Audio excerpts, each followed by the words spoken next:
The graphs of y is equal to px are given in figures below for some polynomials px.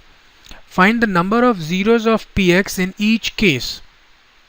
देखिए आपके पास अलग अलग polynomials हैं px, उनका graph given है आपको, और ग्राफ को देख के आपको बताना है कि उस पॉलिनोमियल px के कितने नंबर ऑफ जीरोज होंगे। तो इस क्वेश्चन को सॉल्व करने के लिए जो कंसेप्ट है वो आपको समझा देता हूँ कि कंसेप्ट ये है, नंबर ऑफ जीरोज, पहले मैं आपको लिख के बताता हूँ फिर आपको समझाऊंगा। Number of zeros of a polynomial px will be equal to the number of times the graph of polynomial px will intersect the x-axis।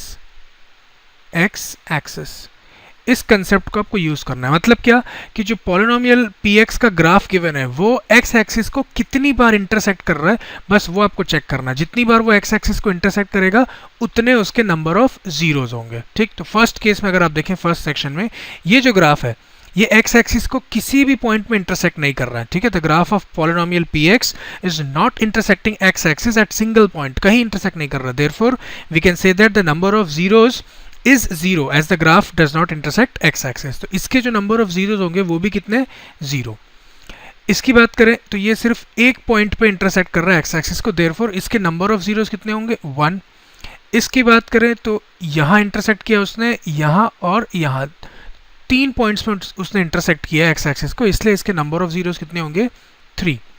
इसकी बात करें तो ये 2 पॉइंट पे इंटरसेक्ट कर रहे हैं तो इसके नंबर ऑफ जीरोज 2 हो गए। ये 1 2 3 4, ये 4 डिफरेंट पॉइंट्स पे इंटरसेक्ट कर रहे हैं तो इसके नंबर ऑफ जीरोज 4 हो गए। एंड फाइनली ये 1 2 एंड 3 डिफरेंट पॉइंट्स पे इंटरसेक्ट कर रहा है, इसलिए इसके नंबर ऑफ जीरोज 3 हो गए।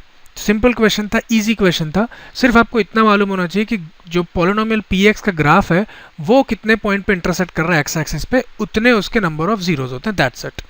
सो this completes our solution. Let us now move on to next section.